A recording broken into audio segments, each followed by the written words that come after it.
Friends welcome to our YouTube channel study tech by Das sir. आज आम channel रे से दुख जंत्रणा असहनीय अवस्था को गवर्नमेंट पाखरे सूचाई देवाई बा आमर अधिकार पाई आमर हक पाई गवर्नमेंट को आमे कौटी ना कौटी आंदोलन माध्यम चेताई देवाक चाहूचे। ता भितरे जदि देखिबा आंदोलन को सुदृढ़ करिबा पाई अंटा भिड़िथिबा जो संगठन कथा कहिबा सी आमर ओडिशा स्कूल कॉलेज शिक्षक और कर्मचारी समन्वय समिति। ए आंदोलन काहींकी निश्चित आंदोलन ही शेष उपाय। आमर आउ किछि उपाय नथिला। बारंबार गवर्नमेंट पाखरे आमे आमर हक को उपस्थापना दाबी उपस्थापना कला बेले गवर्नमेंट आमको छोट पिला को चॉकलेट देला भली भूले भूले चली। जमिति आपणकर हाई पावर कमिटी कथा हो डिसेम्बर मासरे गोटे हाई पावर कमिटी गठन करी से माने 6 मास टाइम नेले निश्चित गोटे जो कमिटी गठन हम कमिटी रे आपणक चीफ मिनिस्टर प्रतिनिधि हुंतु किंबा आपणकर एजुकेशन मिनिस्टर हुंतु किंबा किछि जो माने ऑफिसर अछंती से माने भी से दायित्व रहिबे। ता बाद रे आपण अशोक कुमार त्रिपाठी सार को दायित्व दिया हेतला जे रिटायर्ड आईएएस ऑफिसर। सी तांकर जेतबेले 6 मास अवधि घटिला से जून मासरे तांकर गवर्नमेंट को लिखित आकार रे जणाइले। गवर्नमेंट कौन कला जे पुणी जुलाई 4 तारिख रे पुणी सी गोटे नोटिस करदेला जे आउ 6 मासे अवधि बढ़िला। जदि इमिति गवर्नमेंट 6 मास बढ़ई नब ताहाले जो माने दुख जंत्रणा रे अछंती सेमानक दुख ताहाले बुझिबो किए। जदि घरर जे दायित्व निए बा मुखिया बा घरर जे बड़ सी यदि पिलामान कथा न बुझिबो ताले बुझिबो किए। एक्जाक्टली गोटे राज्यर मुख्यमंत्री हुंतु बा मंत्रिमंडल रे थिबा बा शिक्षा मंत्री हुंतु सी जेहेतु मुख्य सी एमानक दुख न बुझिबे यदि ताले ए दुख बुझिबो किए। ये भी गोटे मुख्य प्रसंग। जदि आमे विभिन्न प्रकार योजना करी सेथरे पैसा विनियोग करूचे ताहाले एथिरे काहेकि आमे ये तो आमर हक ये माने हक पाइबा योग्य शिक्षक माने बा शिक्षिका माने बा अध्यापक कर्मचारी बंधु माने ताहाले एमानकर हक कहीं आपण देबे नाही। ये भी गोटे प्रश्नवाची चिन्ह। ता भितरे अधिकार पाई निश्चित आंदोलन एथरे अणअनुदान बा अनुदान प्राप्त स्कूल और कॉलेज 16 तारिख रे अगस्त 16 रे गांधी मार्ग रे आपणकर स्ट्राइक स्टार्ट हब जहाँ अहरह न मिलवा जाए। ये भी ठीक। ता पूर्व आउ कौन कौन अच्छी देखिबा। एठी आमर जो ओडिशा स्कूल कॉलेज शिक्षक कर्मचारी समन्वय समिति ए आंदोलन काहींकी एठी माने तांकर लिखित आकार छाड़ी ता भितर से लिखिं प्रिय शिक्षक शिक्षिका अध्यापक अध्यापिका कर्मचारी परिचालना समितिर सभ्य सभ्या पुरातन छात्र छात्री ये समस्त की लिखिं जे पुरातन छात्र छात्री अभिभावक गणमाध्यम प्रतिनिधि और समस्त छात्र संगठन राजनीतिक दलर नेतृवृंद ये समस्त की आह्वान जणाइछन्ति जे स्ट्राइक आम स्ट्राइक रे आमको साहाय्य करिबा पाई। कारण एमाने तो रहिले कहा पई काम हबो ना ए मानक पई काम हबो। ए जो एतिकी रहिले एमानक पई एक्चुअली काम हबो जे शिक्षक शिक्षिका अध्यापक अध्यापिका और कर्मचारी पई ए होची आंदोलन। ତାହେଲେ ଏ ଆନ୍ଦୋଳନରେ ଏମାନେ କାହିଁକି ସାମିଲ ହେବେ? କାହିଁକି ନା ଯେତେବେଳେ 24 ବର୍ଷ ଗଭର୍ଣ୍ଣମେଣ୍ଟ ରହିଲା ସେ କିଛି କଲା ନାହିଁ, ଇଏ 2.5 ବର୍ଷ ଗଭର୍ଣ୍ଣମେଣ୍ଟ ଆସିଲାଣି ଇଏ ବି କିଛି କରୁନାହିଁ, ତାହେଲେ ଏମାନେ କରିବେ କ'ଣ? ଅଲରେଡ଼ି ଯଦି ଆପଣଙ୍କର 8ରୁ ଯେଉଁମାନେ ଆପଏଣ୍ଟମେଣ୍ଟ ହେଇଛନ୍ତି 14 ଜିଓରେ ଯେଉଁମାନେ ଲେଫ୍ଟ ଆଉଟ୍ ହେଇଗଲେ ସେମାନଙ୍କ କଥା ଯଦି ଦେଖିବେ ତାହେଲେ ସେମାନେ 18 ବର୍ଷ ଅଲରେଡ଼ି ପଡ଼ିଗଲେଣି। ଯଦି ଆମେ 194ଟା କଲେଜ ସ୍କୁଲ କଥା ଦେଖିବା ତାହେଲେ ସେମାନେ ଅଲରେଡ଼ି 25 ବର୍ଷ ପଡ଼ିଗଲେଣି ଲେଫ୍ଟ ଆଉଟ୍ ସ୍କୁଲ ଗୁଡ଼ାକ। ତାହେଲେ ସେମାନେ ପାଇବେ କେବେ? ଏ ତ ଅଲରେଡ଼ି ରିଟାୟାରମେଣ୍ଟ ହେଇଯିବେ। ଆମର ଜଣେ ବଡ଼ ଭାଇ ବା କଲିଗ୍ସ ସିଏ ଗତ ମାସରେ ରିଟାୟାରମେଣ୍ଟ ହେଲେ ଜଷ୍ଟ 2 ଦିନ ପୂର୍ବରୁ। କିନ୍ତୁ ଯେତେବେଳେ 2 ଦିନ ପୂର୍ବରୁ ରିଟାୟାରମେଣ୍ଟ ହେଲେ ବେଳେବେଳେ ଲୁହ ବି ଆସେ ଯେ ଯେଉଁମାନଙ୍କ ସହିତ ଥିବେ ସେମାନଙ୍କୁ କେମିତି ଛାଡ଼ିକି ଯିବେ, ସେଠି ବି ଲୁହ ଆସେ। ବେଳେବେଳେ ଖୁସିର ଲୁହ ବି ଆସେ ଯେ ଏତେ ଦିନ ମୁଁ କାମ କଲା ପରେ ମୋତେ ରେଷ୍ଟ ମିଳୁ। ତା ଭିତରେ ଟିକେ ବି ସେ ଲୁହ ଭିତରେ ଟିକେ ବି ହସର ଲୁହ ଆସେ ଯେ ରିଟାୟାରମେଣ୍ଟର ବେନିଫିଟ୍ ଯେଉଁମାନେ ପାଆନ୍ତି। କିନ୍ତୁ ସେ ଯେଉଁ ଭାଇ ଗଲେ ସେ କୌଣସି ବେନିଫିଟ୍ ତାଙ୍କର ନାହିଁ। 2-3 ବର୍ଷ ହେଲା ସେ ତାଙ୍କର ଦରମା ସିଏ ପାଇଥିଲେ, ବା ଯଦିଓ 14 ଜିଓ କୌଣସି କାରଣରୁ ଡିଲେ ହେଇ ଚାଲିଥିଲା ସେ 2-3 ବର୍ଷ ହେଲା ଦରମା ତାଙ୍କର ପାଇଥିଲେ। ତା ବାଦ ଦେଖିଲା ବେଳକୁ ରିଟାୟାରମେଣ୍ଟର ବେନିଫିଟ୍ କିଛି ନାହିଁ। ଖାଲି ରିଟାୟାରମେଣ୍ଟର ବେନିଫିଟ୍ ଏଇଆ ଯେ EPFର ଯେଉଁ 3-4 ହଜାର ଟଙ୍କା, এই 3-4 ହଜାର ଟଙ୍କାକୁ ନେଇ ଜଣେ ଯେତେବେଳେ 60 ବର୍ଷରେ ରିଟାୟାର୍ଡ ହେଉଛି ତାହେଲେ ତାର ମେଡ଼ିସିନ ଖର୍ଚ୍ଚ ସେ କେତେ କରିବ, ତାର ସ୍ତ୍ରୀର ମେଡ଼ିସିନ ଖର୍ଚ୍ଚ ସେ କେତେ କରିବ, ପିଲା ଛୁଆଙ୍କ କଥା ଛାଡ଼ିଦିଅ। ଏସବୁ କଷ୍ଟ ମାନେ ଦୁଃଖକୁ ଚାପି ନେଇ ଜଣେ ଶୂନ୍ୟ ହାତରେ ଯିବାକୁ ପଡ଼ୁଛି। ଏ କଥା ଗଭର୍ଣ୍ଣମେଣ୍ଟ ନିଶ୍ଚିତ ଟିକେ ବୁଝିବା ଆବଶ୍ୟକତା ଅଛି ଯେ ଯେଉଁମାନେ ବର୍ତ୍ତମାନକୁ ଦେଖିବାକୁ ଗଲେ ଯେଉଁମାନେ 8ଟାରୁ ପାଇନାହାନ୍ତି ସେମାନଙ୍କର କଥା ଟିକେ ବୁଝିବା ଦରକାର ଯେ ସେମାନଙ୍କର ବି ବୟସ ଗଡ଼ି ଗଡ଼ି ଯାଉଛି। ସେମାନେ 13-14 ବର୍ଷ 18 ବର୍ଷ ହେଲା ସେବା ଦେଇ ସାରିଲେଣି। ଗଭର୍ଣ୍ଣମେଣ୍ଟର ସବୁଗୁଡ଼ାକ ଗଭର୍ଣ୍ଣମେଣ୍ଟ କାମରେ ସେମାନେ ଯୋଗଦାନ ଆଉ ନିଷ୍ଠାପର ସହିତ ସେମାନେ କାମକୁ ତାଙ୍କର ତୁଲାଉଛନ୍ତି। କିନ୍ତୁ ଗଭର୍ଣ୍ଣମେଣ୍ଟ କାହିଁକି ଅଣଦେଖା କରୁଛି? ଯଦି ଗଭର୍ଣ୍ଣମେଣ୍ଟ ଧାନ କିଣିବାକୁ ନେଇ 3200-3300 ବା 3100 ଟଙ୍କାରେ ପହଞ୍ଚାଇ ପାରୁଛି, ଯଦି ଗଭର୍ଣ୍ଣମେଣ୍ଟ କେଜିରୁ PG ଫ୍ରି କରିଦେଇ ପାରୁଛି, ଫ୍ରି ଏଜୁକେସନ୍ କରିଦେଇ ପାରୁଛି, ଯଦି ଗଭର୍ଣ୍ଣମେଣ୍ଟ ସୁଭଦ୍ରା ଯୋଜନା କରିଦେଇ ପାରୁଛି, ଏସବୁ କଥାକୁ ଛାଡ଼, ଯଦି ଗଭର୍ଣ୍ଣମେଣ୍ଟ ସୁଭଦ୍ରା ଯୋଜନା କରିଦେଇ ପାରୁଛି ତାହେଲେ ଯେଉଁ ସ୍କୁଲ ଓ କଲେଜରେ ଅଧ୍ୟାପିକା ମାନେ ବା ଶିକ୍ଷୟିତ୍ରୀ ମାନେ ରହିଲେ ବା କର୍ମଚାରୀ ଲେଡ଼ିଜ୍ କର୍ମଚାରୀ ବନ୍ଧୁମାନେ ରହିଲେ ବା ବାନ୍ଧବୀମାନେ ରହିଲେ ତାହେଲେ ସେମାନେ କ'ଣ ସୁଭଦ୍ରା ନୁହନ୍ତି କି? ତାହେଲେ ସେମାନେ କ'ଣ ପାଇବାକୁ ଯୋଗ୍ୟ ନୁହନ୍ତି କି? ନା ଏଠି ଯେଉଁମାନେ ଅଛନ୍ତି ନା ସେମାନେ ରେସନ କାର୍ଡ଼ରେ ତାଙ୍କ ନାଁକୁ ଯୋଡ଼ି ପାରୁଛନ୍ତି, ନା ଚଳିବା ପାଇଁ ସେ ଅକ୍ଷମ ନିଶ୍ଚିତ କୌଣସି ନା କେଉଁଠି। ଗଭର୍ଣ୍ଣମେଣ୍ଟ ଏସବୁ ଦେଖିବା କଥା ଯେ ୟା ଅର୍ଥ ନୁହଁ ଯେ ଗୋଟିଏ ଏମାନଙ୍କ ସହିତ ତୁମର ଅସୁବିଧା କ'ଣ, ଯେ ତାଙ୍କୁ ଦେବାରେ ଅସୁବିଧା କ'ଣ? ଯଦି ଆମେ ଏତେ ସବୁ ଯୋଜନା କରୁଛନ୍ତି ତାହେଲେ ଇଏ ଯଦି ଗୋଟିଏ 1000 କୋଟି କି 1200 କୋଟିର ଯୋଜନା ହୁଏ ତାହେଲେ ଏଠି ସବୁ ଫୁଲଫିଲ୍ ହେଇଯିବ ଯେ ଲାଷ୍ଟ କରେଣ୍ଟ ଇୟର ପର୍ଯ୍ୟନ୍ତ 2008 ଠାରୁ କରେଣ୍ଟ ଇୟର ପର୍ଯ୍ୟନ୍ତ ସବୁ ଫୁଲଫିଲ୍ ହେଇଯିବ ବୋଲି ଆମେ ଆଶା କରିବା। ଇଏ ଗଭର୍ଣ୍ଣମେଣ୍ଟ ପାଇଁ ଗୋଟେ 1000 କୋଟି 1200 କୋଟି କିଛି ବଡ଼ କଥା ନୁହଁ।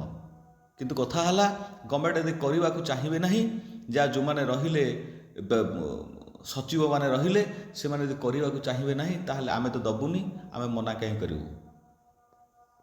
ମନା କରିପାରିବେ ନାହିଁ କାରଣ ଜନ ଆନ୍ଦୋଳନ ହେବ। କିନ୍ତୁ ତା ଭିତରେ ନିଶ୍ଚିତ କେଉଁଠି ନା କେଉଁଠି ଆମେ ଦୁଃଖ ଯନ୍ତ୍ରଣାରେ ଯେଉଁ ଅଛୁ ସେ ଦୁଃଖ ଯନ୍ତ୍ରଣା 24 ବର୍ଷର ଗଭର୍ଣ୍ଣମେଣ୍ଟ ଯେତେବେଳେ ଦୁଃଖ ଯନ୍ତ୍ରଣା ଦେଲା ତାର ପ୍ରତିଫଳନ ହେଲା ବର୍ତ୍ତମାନ ଗଭର୍ଣ୍ଣମେଣ୍ଟ ଆସିବାରେ ସହାୟତା ହେଲା। ଯେ ଆମେ ଚାହୁଁନାହୁଁ ଯେ ଯେଉଁ 24 ବର୍ଷ ଗଭର୍ଣ୍ଣମେଣ୍ଟ ରହିଲା ସେ ଯେଉଁ ପ୍ରକାର ଦରତ୍ମ କଲେ ଯେ ଆପଣମାନେ ଯଦି ସେୟା କରିବେ ତାହେଲେ ଆପଣମାନଙ୍କର ପରିସ୍ଥିତି ବି ସେୟା ହେଇପାରେ। ଇଏ ହେଲା କଥା। ଏ ଯାହା ବି ହେଉଛି ହଉ, ଯେ ଆମେ ଦେଖିବା ନିଶ୍ଚିତ ଗଭର୍ଣ୍ଣମେଣ୍ଟ କରିବ ବୋଲି ଆମେ ଆଶା କରିବା। ସେ 24 ବର୍ଷରେ ତ ଯାହା କଲେ କଲେ, ଇଏ ନିଶ୍ଚିତ ଯେହେତୁ 2.5 ବର୍ଷ ଆସିଛନ୍ତି, ଏମାନେ ଗୋଟେ ହାଇ ପାୱାର କମିଟି ଗଠନ କରିଛନ୍ତି। ଏ କମିଟି ଭିତରେ 6 ମାସ ଯଦିଓ ବିଗତ ଗଲାଣି, ଆଉ 6 ମାସ ସେମାନେ ଅବଧି ଟାଇମ୍ ନେଇଛନ୍ତି। କିନ୍ତୁ କଥା ହେଲା ଯେ ମୋହନ ସରକାରଙ୍କ ଆମେ ଏଠି ବି ପ୍ରାର୍ଥନା କରୁଛୁ ଯେ ଆପଣ 6 ମାସ ଟାଇମ୍ ଅବଧି ନିଅନ୍ତୁ ନାହିଁ, ଯେ ତା ପୂର୍ବରୁ ଏ କଥାକୁ ବା ସର୍ଟ ଆଉଟ୍ କରନ୍ତୁ ବୋଲି, ଏ ପ୍ରଶ୍ନବାଚୀ ଚିହ୍ନକୁ ଆପଣ ତୁରନ୍ତ ସମାଧାନ କରିବାରେ ଆପଣ ସହାୟକ ହୁଅନ୍ତୁ। ୟା ଭିତରେ ଦେଖିବା ଯେ ଏସବୁ ତ ଚିଠିଟି ଅଛି, ଆପଣମାନେ ଚିଠିଟି ପଢ଼ି ଦେଇପାରିବେ। ସେଇ କଥା ତ ସବୁ ଲେଖା ହେଇଛି, କିନ୍ତୁ କଥା ହେଲା ଯେ ମୁଖ୍ୟ ପ୍ରସଙ୍ଗକୁ ଯିବା। ତା ଭିତରେ ଆମେ ଦେଖିଲେ ଯେ ଯେଉଁ ଶିକ୍ଷକ ନିଯୁକ୍ତି 2004ରୁ 13 ଏମାନେ ଦେଇଛନ୍ତି, ତା ଭିତରେ ଆପଣଙ୍କ ଅବସର ବୟସ 60ରୁ 62 ବର୍ଷ। ମେନ୍ ମୁଖ୍ୟ ହେଲା ଯେ ଗୋଟେ ଜିଆଇଏ ଏକ୍ସଟେନସନ୍ ହେବା ଦରକାର ବା ଗୋଟେ ଜିଓ ଏକ୍ସଟେନସନ୍ ହେବା ଦରକାର। ତା ଭିତରେ ଗୋଟେ ନୂତନ ଯେଉଁ ପେନସନ୍, ଏ ଦୁଇଟା ହେଉଛି ଗୋଟେ ମୁଖ୍ୟ କଥା। 60ରୁ 62 ବର୍ଷଟା ସାଙ୍ଗେ ସାଙ୍ଗେ ନିହାତି ଆବଶ୍ୟକତା ନାହିଁ, କିନ୍ତୁ ଆବଶ୍ୟକତା ଅଛି ଗୋଟେ ପେନସନ୍ ଆଉ ଗୋଟେ ଜିଆଇଏ ଗଠନ ବା ନୂତନ ଜିଓ ଗଠନଟେ ଆବଶ୍ୟକତା ଅଛି ନିଶ୍ଚିତ। ଯଦି ଜଣେ ମାନେ 60ଟା 62 କରିଦେବେ, ପେନସନ୍ ଦେବେ ନାହିଁ, ତାହେଲେ 60ରୁ 62 ମାନେ କିଛି ନାହିଁ, କାରଣ 2 ବର୍ଷ ଗଲା ପରେ ପୁଣି ଯେଉଁ ଶୂନ୍ୟହସ୍ତ ସେଇ ଶୂନ୍ୟହସ୍ତ। କିନ୍ତୁ ପେନସନ୍ କଥାଟି ହେଉ, ଗୋଟେ ଜିଆଇଏ ଏକ୍ସଟେନସନ୍ କଥାଟି ହେଉ, ବା ଯେଉଁମାନେ ଦାୟିତ୍ୱରେ ମୁଖ୍ୟ ଦାୟିତ୍ୱରେ ଅଛନ୍ତି ସେମାନେ ନିଶ୍ଚିତ ଏ ଆନ୍ଦୋଳନକୁ ସକ୍ସେସ୍ ନହେଲା ପର୍ଯ୍ୟନ୍ତ ବନ୍ଦ କରନ୍ତୁ ନାହିଁ। ଯଦି ପୁଣି ଆପଣମାନେ ମିଛ ପ୍ରତିଶ୍ରୁତିରେ ବନ୍ଦ କରିଦେବେ, ତାହେଲେ ଗଭର୍ଣ୍ଣମେଣ୍ଟ କିଛି କରିବ ନାହିଁ, ଇଏ ତ ଠିକ୍ କଥା। ତା ଭିତରେ ଆମେ ପେନସନ୍ କଥା ଦେଖିବା 2012-24, ଏ ଭିତରେ ଯାହା ଆପଣମାନେ ଦେଖିଦେଇପାରିବେ। ଏସବୁ ତ ଏମାନେ ସବୁ କରୁଛନ୍ତି। ଏ ଯେଉଁ ମୁଖ୍ୟ ପୁରୋଧା ଅଛନ୍ତି, ଇଏ ହେଉଛନ୍ତି ରଞ୍ଜନ କୁମାର ଦାସ, ଯିଏ ଆପଣଙ୍କର ସାଧାରଣ ସମ୍ପାଦକ ଓସ୍ତାର। ବାକି ତାଙ୍କର ନମ୍ବରଟି ଅଛି, ଫୋନ୍ ନମ୍ବରଟି ଅଛି, ଆପଣ ଯିଏ କଲ୍ କରିପାରିବେ। ସୁକାନ୍ତ କୁମାର ବେହେରା, ଯିଏ ଅଛନ୍ତି ସଭାପତି ଓଡ଼ିଶା ସ୍କୁଲ କଲେଜ ଶିକ୍ଷକ ଓ କର୍ମଚାରୀ ସମନ୍ୱୟ ସମିତିର, ତାଙ୍କ ବି ଫୋନ୍ ନମ୍ବରଟା ଅଛି, ଆପଣମାନେ ତାଙ୍କ ସହିତ ଯୋଗାଯୋଗ କରିପାରିବେ, ଯିଏ କଥା ହେଇପାରିବେ। ତା ଭିତରେ ଯଦି ଆମେ ଦେଖିବା 3 ତାରିଖରୁ ନିଶ୍ଚିତ ଗୋଟିଏ ପ୍ରକାର ଆନ୍ଦୋଳନ ଷ୍ଟାର୍ଟ ହେବ। ଏଠି ସୋମବାର ଠାରୁ ଷ୍ଟାର୍ଟ ହେବ, ଆସନ୍ତାକାଲି ଠାରୁ ବିଦ୍ୟାଳୟ ସ୍ତରରେ ଏଇଟା ହେବ, ଯେଉଁଠି ଅବସର ଶିକ୍ଷକ ଓ କର୍ମଚାରୀମାନଙ୍କୁ ନେଇକି ଇଏ ଗୋଟେ କମିଟି ବା ଆନ୍ଦୋଳନ ଯୋଗଦାନ ପାଇଁ ସିଏ ଏଇ ବ୍ୟବସ୍ଥା କରିଛନ୍ତି। ଇଏ କଥା ହେଲା ମୁଖ୍ୟ ଯେ ଯେଉଁ ଫଣ୍ଡ ପାଇଁ ବ୍ୟବସ୍ଥା କରାଯିବ, ଯେ ବିନା ଫଣ୍ଡରେ ତ କିଛି ହେଇପାରିବ ନାହିଁ। ଏ ଫଣ୍ଡ ପାଇଁ ବ୍ୟବସ୍ଥା ପାଇଁ ଏ 3 ତାରିଖର କଥା। 4 ତାରିଖରେ ଆପଣ ମଙ୍ଗଳବାର ଦିନ ସେ ବ୍ଲକ ସ୍ତରୀୟ ହେବ। ଏଇଟା ହେଲା ସ୍କୁଲ ସ୍ତରୀୟ ହେଲା, ଏଠି ବ୍ଲକ ସ୍ତରୀୟ ହେବ, ଯେଉଁଠି 10 ଜଣିଆ ବ୍ଲକ ସ୍ତରୀୟ କମିଟି ରହିବ। ଇଏ ବି ଠିକ୍ ଆପଣଙ୍କର ବିଦ୍ୟାଳୟ ଠିକଣା ବା କଲେଜ ଠିକଣା, ଏମାନେ ଖାଲି ବିଦ୍ୟାଳୟ କଥା ଲେଖିଛନ୍ତି, କଲେଜ କଥା ଲେଖିନାହାନ୍ତି। ଆଉ ଏଠି ମୋବାଇଲ ନମ୍ବର, ଏ ସବୁ କଥାଟି ରହିବ। ତା ଭିତରେ 5 ତାରିଖ ଆପଣ ଯଦି ବୁଧବାର କଥା କହିବା, ଏଇଟା ପଞ୍ଚାୟତ ସମିତି ବା ମଣ୍ଡଳ ଉନ୍ନୟନ ଅଧିକାରୀଙ୍କ କାର୍ଯ୍ୟାଳୟ ସମ୍ମୁଖରେ ଧାରଣା। ପଞ୍ଚାୟତ ସମିତି ଯେଉଁ ଆପଣଙ୍କର ସେଠି ହେବ, ବ୍ଲକ ସ୍ତରୀୟ ହେବ, ଏଇଟା ହେବ। ଏଠି ଆପଣଙ୍କର ମାନ୍ୟବର ମୁଖ୍ୟମନ୍ତ୍ରୀ ଓ ଆଇନ ମନ୍ତ୍ରୀଙ୍କ ଦାବିପତ୍ର ବା ଗଣଶିକ୍ଷା ମନ୍ତ୍ରୀ ଉଚ୍ଚଶିକ୍ଷା ମନ୍ତ୍ରୀକି ଦେବେ। ୟା ଅର୍ଥ ଏଠି ବି କଲେଜ କଥାଟା ଏଠି ଆସିଲା ଡାଇରେକ୍ଟ। ଆପଣ 5 ତାରିଖ ପରେ 6 ତାରିଖଟା ଆପଣ ନାହିଁ, ଗୁରୁବାର 7 ତାରିଖରେ ଆପଣଙ୍କର ପୁଣି ହେବ। ଏଇଟା ଜିଲ୍ଲା ଶିକ୍ଷା ଅଧିକାରୀଙ୍କୁ ଦିଆଯିବ, ଯାହା ଜିଲ୍ଲା ଶିକ୍ଷା ଅଧିକାରୀ ମାନେ ଆପଣଙ୍କର ହାଇସ୍କୁଲର କଥା ଏଠି ଆସିଲା। ଏଇ ଧାରଣା ସ୍ଥଳରେ ଆପଣଙ୍କର ପ୍ରତିନିଧି ଦଳ ଜିଲ୍ଲାପାଳଙ୍କୁ ଭେଟିବେ, ଦାବିପତ୍ର ତାଙ୍କର ଦେବେ। ସେଇ ମାନ୍ୟବର ମୁଖ୍ୟମନ୍ତ୍ରୀ, ଆଇନ ମନ୍ତ୍ରୀ ଓ ଗଣଶିକ୍ଷା ମନ୍ତ୍ରୀ ବା ଉଚ୍ଚଶିକ୍ଷା ମନ୍ତ୍ରୀଙ୍କର ବି ଅନୁରୋଧ କରିବାକୁ ସହାୟତା ହେବେ। ଆପଣଙ୍କ 8 ତାରିଖରେ ସେଇ ବିଦ୍ୟାଳୟ ପରିଚାଳନା କମିଟି ବସାଇ ଅନୁଦାନ ବା ଛାତ୍ରଛାତ୍ରୀମାନଙ୍କର ସୁବିଧା ସୁଯୋଗ ଏସବୁ କଥାକୁ ସେ ଆଲୋଚନା କରିବେ 8 ତାରିଖ ଦିନ, ବା ନିଯୁକ୍ତି ଏସବୁ କଥାକୁ ଦେଖିବେ। ଆପଣ 9 ତାରିଖରେ ବିଦ୍ୟାଳୟର ପୁରାତନ ଛାତ୍ର, ଅଭିଭାବକ, ଅବସରପ୍ରାପ୍ତ ଶିକ୍ଷକ, ବୁଦ୍ଧିଜୀବୀ ଏ ସମସ୍ତଙ୍କୁ ସେମାନେ ସାମିଲ କରୁଛନ୍ତି, ଯାହା ଫଳରେ ଆନ୍ଦୋଳନ ଗୋଟେ ଷ୍ଟ୍ରଙ୍ଗ ହେବ ବା ସୁଦୃଢ଼ ହେବ। ଇଏ ହେଲା କଥା। 9 ତାରିଖ ବା 9 ଠାରୁ 14 ତାରିଖ ପର୍ଯ୍ୟନ୍ତ, ଏଠି 9 ତାରିଖ ଗଲା, 9 ଠାରୁ 14 ତାରିଖ ପର୍ଯ୍ୟନ୍ତ ବା ରବିବାର ଠାରୁ ଶୁକ୍ରବାର ପର୍ଯ୍ୟନ୍ତ 5 ଦିନ 5 ଗୋଟି ଲେଖାଏଁ ଜିଲ୍ଲାକୁ ସେମାନେ କଭର କରିବେ। ଇଏ ହେଲା କଥା। ଆପଣଙ୍କର 16 ତାରିଖରେ ତା ଭିତରେ ଯଦି କିଛି ଗଭର୍ଣ୍ଣମେଣ୍ଟ ଡିକ୍ଲେୟାର କରିଦେଲା ତ ଭଲ କଥା, ନହେଲେ 16 ତାରିଖରେ ଆପଣ ଗୋଟିଏ ପ୍ରକାର ମହାସମୁଦ୍ରର ଜନ ଆନ୍ଦୋଳନ ହେବ, ଯେଉଁଟା ଗାନ୍ଧୀ ମାର୍ଗରେ ସମାବେଶ ହେବ, ନିଶ୍ଚିତ ଅହରହ ଆନ୍ଦୋଳନ ହେବ, ଅହରାତି ଆନ୍ଦୋଳନ ହେବ। ଇଏ ହେଲା କଥା। ତା ଭିତରେ ଆମେ ଦେଖିଛେ ଯେ କେଉଁଠି ଷ୍ଟାର୍ଟ କରିସାରିଲେଣି ବର୍ତ୍ତମାନ। ଯଦି ଆମେ ଦେଖିବା ଗୋଟେ ଜିଲ୍ଲା ସ୍ତରୀୟ ବର୍ତ୍ତମାନ ବି ଏବେ ଷ୍ଟାର୍ଟ କଲେଣି, ଯାହା ଆମର ବଲାଙ୍ଗୀର ଜିଲ୍ଲାରୁ ଆସିଛି। ଏଇ ଜଷ୍ଟ 2-3 ଘଣ୍ଟା ତଳର କଥା ସେମାନେ ପୋଷ୍ଟ କରିଛନ୍ତି। କେଉଁ ଦିନର କହିହେବ ନାହିଁ, କିନ୍ତୁ ତଥାପି ଇଏ ଗୋଟିଏ ପ୍ରକାର ଆହ୍ୱାନ ବୋଲି ଆମେ କହିଲେ ଅତ୍ୟୁକ୍ତି ହେବ ନାହିଁ। ଏଠି ଆପଣଙ୍କର ସେଇ ଓଡ଼ିଶା ସ୍କୁଲ କଲେଜ ଶିକ୍ଷକ ଓ କର୍ମଚାରୀ ସମନ୍ୱୟ ସମିତି ଜିଲ୍ଲା ସ୍ତରୀୟ କଥା ଆସିଛି। ଏଠି ନୂତନ ଅନୁଦାନ କଥା ଆସିଛି। ବିଦ୍ୟାଳୟର ପେନସନ ଦାବି, ଅନୁଦାନ ଯୋଗ୍ୟ ବା 194ଟି ବିଦ୍ୟାଳୟ ରହିଗଲା, ଲେଫ୍ଟ ଆଉଟ୍ ହୋଇଗଲା, ସେମାନଙ୍କ କଥା। ସପ୍ତମ ବେତନ କମିଶନରୁ ବଞ୍ଚିତ ଥିବା ବିଦ୍ୟାଳୟ କଥା। ଆପଣଙ୍କର ଶିକ୍ଷକ ବା ନିଯୁକ୍ତି ପାଇଥିବା 2004ରୁ 2013 ମଧ୍ୟରେ ନିଯୁକ୍ତି ପାଇଥିବା ଚୁକ୍ତିଭିତ୍ତିକ ଶିକ୍ଷକଙ୍କ କଥା ଆସିଲା, ଯେଉଁ ସେଟା ଆସିଲା। ଆପଣଙ୍କର ନୂତନ ପେନସନ କଥା ଆସିଲା। ଏସବୁ କଥା ଆସିଛି। ଅବସର ବୟସ ଆପଣଙ୍କ 60ରୁ 62 ବର୍ଷ ବୃଦ୍ଧି, ଗ୍ରେଡ୍ ପେ କଥା ଆସିଲା, ଏସବୁ କଥା ଆସିଲା। ଏ ଯେଉଁ ହେଇଛି ଆପଣଙ୍କର ରାମଗୋପାଳ ହିନ୍ଦୀ ହାଇସ୍କୁଲ ଠାରେ ଓଡ଼ିଶାର ଏଇ ଯେଉଁ ଆପଣଙ୍କର ଏଇ ବୈଠକଟି ହେଇଛି। ଉସ୍ତା ଜିଲ୍ଲା ସଭାପତି ପ୍ରଦୀପ ପଟେଲ ଏହି ସଭାପତିତ୍ୱ କରିଛନ୍ତି। ତା ଭିତରେ ଆପଣଙ୍କର ଇଏ ସଭାରେ ରାଜ୍ୟ କାର୍ଯ୍ୟକାରିଣୀ ଏସବୁ ଅଛନ୍ତି, ଏମାନେ ସବୁ ଅଛନ୍ତି। ଏମାନଙ୍କର ଅଶୋକ ମହାପାତ୍ରଠୁ ଆରମ୍ଭ କରିକି ରଞ୍ଜିତା ମିଶ୍ର ହେଲା, କଲେଜ ସଂଘର ଅଛନ୍ତି ସୌମ୍ୟରଞ୍ଜନ ସାହୁ, ଏ ସମସ୍ତେ ଯୋଗ ଦେଇଛନ୍ତି। ଏ ଚଳିତ ଅଗଷ୍ଟ ମାସରେ କିନ୍ତୁ ସରକାରଙ୍କର ପାଖରେ ଏମାନେ ଗଣ ଆନ୍ଦୋଳନ ହେବ, ସେ ଉପରେ ନିଶ୍ଚିତ କେଉଁଠି ନା କେଉଁଠି କଥୋପକଥନ ହେଇଛି ବା ଆଲୋଚନା ହେଇଛି। ଏଠି ଯେଉଁ ହିନ୍ଦୀ ହାଇସ୍କୁଲର ପ୍ରଧାନ ଶିକ୍ଷକ ନବଘନ ସାହୁ ଏଇଠି ମଞ୍ଚାସୀନ ଥିଲେ ନିଶ୍ଚିତ। ଓସ୍ତା ଜିଲ୍ଲାପାଳ ସେ ଇଏ ଜିଲ୍ଲା ସମ୍ପାଦକ ତଥା ଏହି ସମିତିର ଆବାହକ ଶଙ୍କର ପ୍ରସାଦ ମିଶ୍ର ସ୍ୱାଗତ ଭାଷଣ ଦେଇଥିଲେ। ଇଏ ହେଲା କଥା। ଯଦି ଆମେ ଦେଖିବା ଏଠି, ଯଦି ଆମେ ଶିକ୍ଷକ ଅଧ୍ୟାପକ କଥା କହିବା, ଏମାନେ ଏଇଠି ପାଖାପାଖି 200 ଜଣ ଭାଗ ନେଇଥିଲେ। ଇଏ ହେଉଛି ତାର, ଆମେ ଯଦି କହିବା ଯେ ଶାଖା ବଲାଙ୍ଗୀର ଜିଲ୍ଲାର ଏଇଟା ଆସୁଛି ଟୋଟାଲ। ଆପଣଙ୍କର ଇଏ ହେଉଛି ତାର ମୁଖ୍ୟ ପିକ୍ଚର୍ସଟି, ଆପଣମାନେ ଏଇଠି ଦେଖିଦେଇ ପାରିବେ। ଏ ରିସେଣ୍ଟ ଗୋଟେ ଦିନର ବା କଥା ନିଶ୍ଚିତ ଆସିଛି। ଇଏ ଏଇଭଳି ଯଦି ଆନ୍ଦୋଳନ ହୁଏ, ଗାନ୍ଧୀ ମାର୍ଗରେ ଟୋଟାଲ ସମସ୍ତେ ଯାଇ ଆନ୍ଦୋଳନରେ ଯୋଗ ଦେବେ, ତାହେଲେ ନିଶ୍ଚିତ ଗଭର୍ଣ୍ଣମେଣ୍ଟ ଆଉ 6 ମାସ ଅବଧି ନେବ ନାହିଁ। ତା ପୂର୍ବରୁ ଆମମାନଙ୍କ କଥା ବା ଯେଉଁମାନେ ଭାଇ ଭଉଣୀମାନେ ରହିଲେ ତାଙ୍କ ଦୁଃଖ ଯନ୍ତ୍ରଣାର କଥା ନିଶ୍ଚିତ ଗଭର୍ଣ୍ଣମେଣ୍ଟ ବୁଝିବ ବୋଲି ବା ଶୁଣିବ ବୋଲି ଆମେ ଆଶା ବିଶ୍ୱାସ ରଖିବା।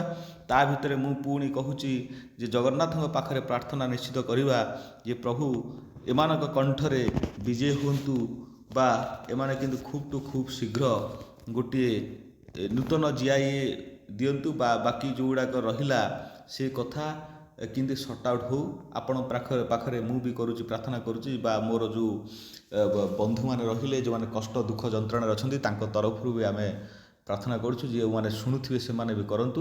ଖୁବ୍ ଶୀଘ୍ର ଏ କଥାର ସର୍ଟ ଆଉଟ୍ ହେଇଯାଉ। ଆପଣମାନେ ଚ୍ୟାନେଲ ସହିତ ଯୋଡ଼ି ହେଇକି ରହିଥାନ୍ତୁ। ଯେକୌଣସି ନିଶ୍ଚିତ ଆମେ ନୋଟିସ୍ ପାଇବା ବା ନ୍ୟୁଜ୍ ପାଇବା ନିଶ୍ଚିତ ଏ ଚ୍ୟାନେଲ ମାଧ୍ୟମରେ, ଯଦିଓ ଆମେ ଗୋଟେ ଦିନ ବା 2 ଦିନ ଲେଟ୍ରେ ଆମେ କଲେ, କିନ୍ତୁ ୟା ଭିତରେ ଟୋଟାଲି ଆମେ ଆନାଲିସିସ୍ କରିବା ପାଇଁ ଆମେ ଚାହୁଁଛେ। ଯେହେତୁ ଆମେ କ୍ୱାଲିଟି ଉପରେ ଚିନ୍ତା କରିଛେ, ଆମର ଟିକେ ଲେଟ୍ ହେଇଯାଉଛି।